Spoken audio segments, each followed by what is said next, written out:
পুরোপুরি নির্মূল সম্ভব নয় জানিয়েছেন দুদক চেয়ারম্যান।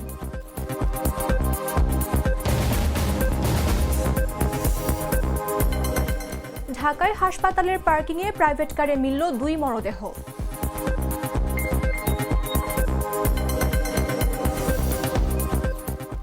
7 ঘন্টা পর বাংলাদেশি বৃদ্ধকে ফেরত দিল বিএসএফ।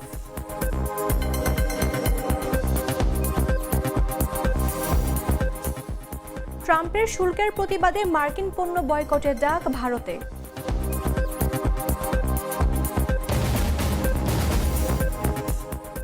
এবং 2 ঘন্টা পর ছাড়া পেলেন রাহুল, প্রিয়াঙ্কা সহ 30 এমপি।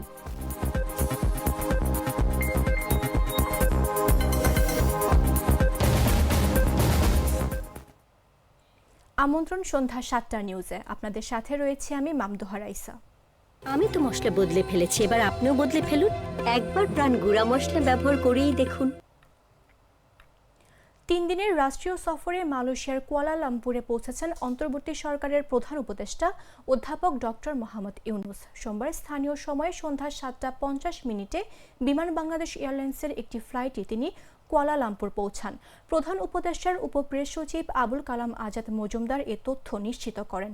এর আগে বাংলাদেশ সময়ে দুপুর 2টায় হজরত শাহজালাল আন্তর্জাতিক বিমানবন্দর থেকে বিমান বাংলাদেশ এয়ারলাইন্সের একটি ফ্লাইটে মালয়েশিয়ার উদ্দেশ্যে ঢাকা ত্যাগ করেন ডক্টর মোহাম্মদ ইউনুস।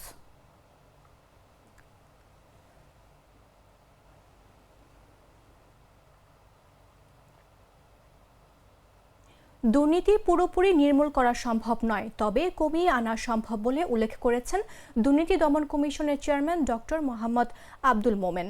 সোমবার দুপুরে জয়পুরহাটে শিল্পকলা একাডেমিতে এক গণশুনানিতে তিনি কথা বলেন। দুদক চেয়ারম্যান বলেন, সাবেক প্রধানমন্ত্রী, সাবেক প্রধান বিচারপতি, বাংলাদেশ ব্যাংকের গভর্নর, বায়তুল মোকাররমের খতিব পালিয়ে গেছেন। এর পেছনে মূল কারণ দুর্নীতি। আমাদের মধ্যে যেসব কর্মকর্তা কর্মচারী আছেন তাদের বিষয়েও খোঁজ নেওয়া দরকার, এমনকি আমার সম্পর্কেও খোঁজ নিতে পারেন। তিনি আরও বলেন, দুর্নীতি পুরোপুরি নির্মূল সম্ভব নয়, তবে কমিয়ে আনা সম্ভব। আমরা যদি পারস্পরিক আন্তরিক হই তবে দুর্নীতি কমে আসবে।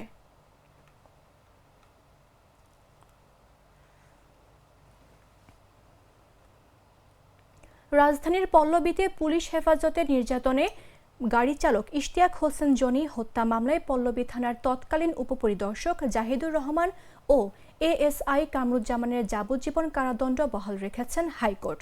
সোমবার হাইকোর্টের বিচারপতি এস.এম. কুদ্দুসজামান ও বিচারপতি এ.কে.এম. রবিউল হাসানের সমন্বয়ে গঠিত বেঞ্চে এ রায় ঘোষণা করেন। এ মামলার অপর আসামি সহকারী উপপরিদর্শক রাশিদুল হাসানের যাবজ্জীবন দণ্ড কমিয়ে 10 বছরের কারাদণ্ড এবং এক আসামিকে খালাস দিয়েছেন আদালত।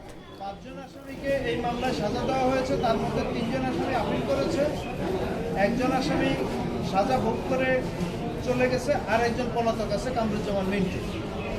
এক আসামি জাহিদুর রহমানের সাজাটা বহাল আছে, তার যাবজ্জীবন কারাদণ্ড, তার 50,000 টাকা জরিমানা, 2 লক্ষ টাকা ক্ষতিপূরণ, সেটা বহাল রাখছে high court division, honourable high court division.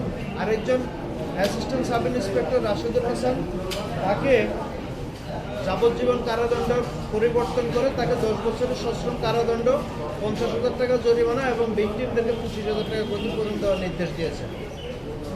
আরেকজন আসামি রাসেল, সে ল এনফোর্সিং এজেন্সির সদস্য না, সে ছিল সহযোগী। এই কারণে বিচারিক আদালত তাকে 7 বছরের সশ্রম কারাদণ্ড দিয়েছিল, যাকে হাইকোর্ট ডিভিশন খালাস দিয়েছে।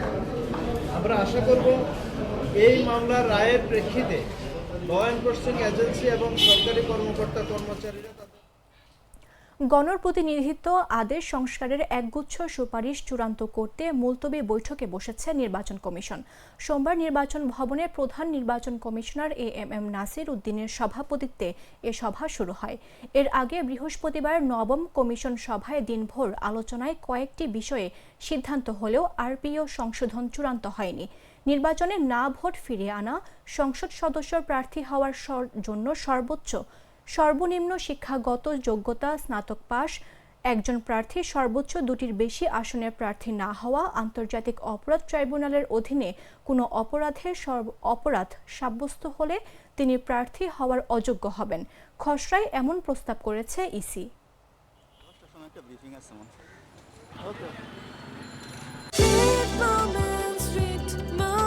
Treat chocolate. Treat moment. Sweet moment.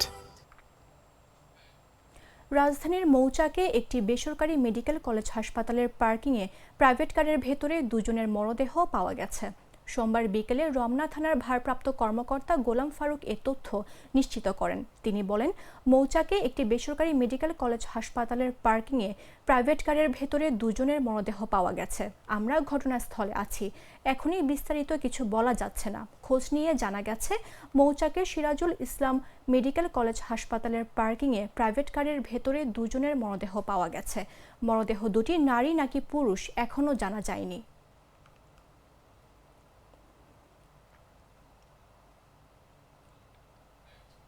ফেনীর পরশুরাম উপজেলার উত্তর কেতরাঙ্গা সীমান্তে নুরুল ইসলাম নামের এক বৃদ্ধকে ধরে নিয়ে যাওয়ার 7 ঘণ্টা পর ফেরত দিয়েছে বিএসএফ।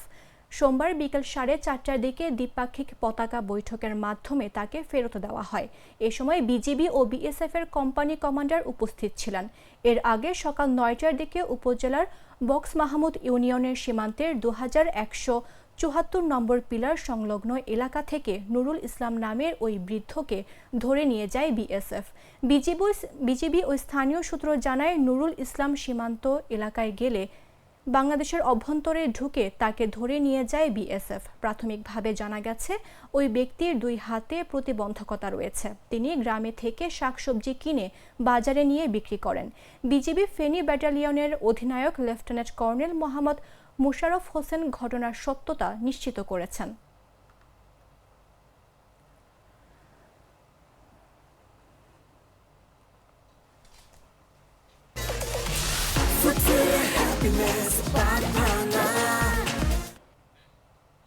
জানাবো আন্তর্জাতিক সংবাদ।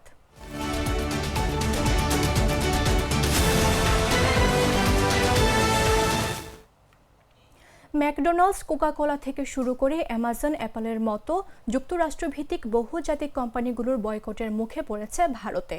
ব্যবসায়ী ও নেতারা ও প্রধানমন্ত্রী নরেন্দ্র মোদীর সমর্থকেরা মার্কিন শুল্কের প্রতিবাদে যুক্তরাষ্ট্র বিরোধী এই মনোভাব উস্কে দিচ্ছেন। বিশ্বের সবচেয়ে জনবহুল দেশ ভারত মার্কিন ব্র্যান্ডগুলোর জন্য একটি গুরুত্বপূর্ণ বাজার।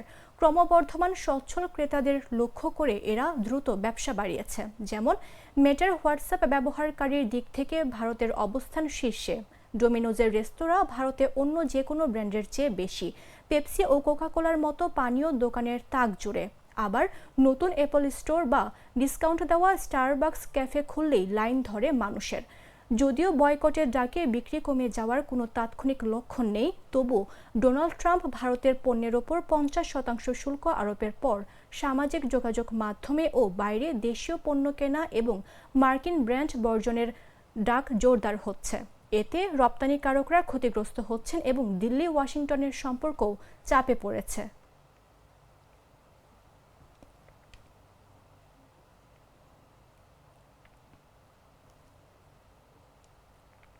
এদিকে বিহারে ভোটার তালিকা সংশোধন ও ভোট চুরির প্রতিবাদে সোমবার নির্বাচন কমিশনের অফিসের পথে আটক হওয়া বিরোধী দলের সব সংসদ সদস্যকে ছেড়ে দিয়েছে দিল্লি পুলিশ।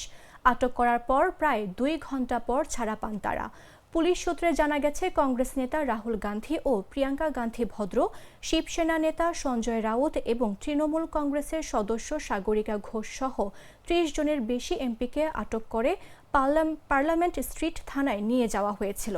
পুলিশ জানায়, নির্বাচন কমিশন কেবল 30 জন এমপিকে তাদের কার্যালয়ে প্রবেশের অনুমতি দিয়েছিল, কিন্তু বিক্ষোভকারীর সংখ্যা অনেক বেশি ছিল। এছাড়া ইসির উদ্দেশ্যে বিক্ষোভ মিছিলের জন্য কেউ আনুষ্ঠানিক অনুমতি নেননি বলেও জানায় পুলিশ। থানা থেকে ছাড়া পাওয়ার পর ভারতীয় পার্লামেন্টের অধিবেশনে যোগ দিয়েছেন ইন্ডিয়া জোটের নেতারা।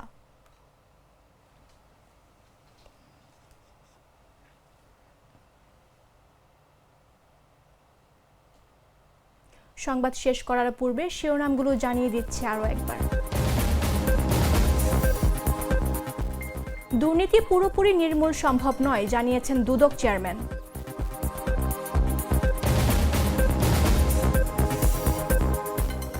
ঢাকায় হাসপাতালের পার্কিংয়ে প্রাইভেট কারে মিলল 2 মরদেহ।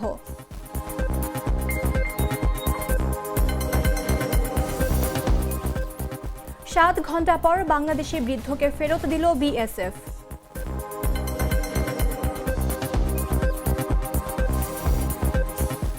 ট্রাম্পের শুল্কের প্রতিবাদে মার্কিন পণ্য বয়কটের ডাক ভারতে।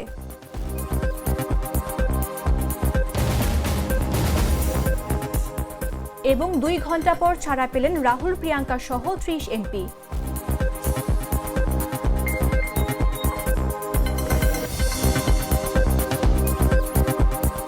দর্শক, এই ছিল এখনকার মতো। প্রতি মুহূর্তে সর্বশেষ খবর জানতে ভিজিট করুন jagonews24.com-এ। ফলো করুন আমাদের ভেরিফাইড ফেসবুক পেজ এবং সাবস্ক্রাইব করুন জাগো নিউজের ইউটিউব চ্যানেল। ধন্যবাদ সবাইকে।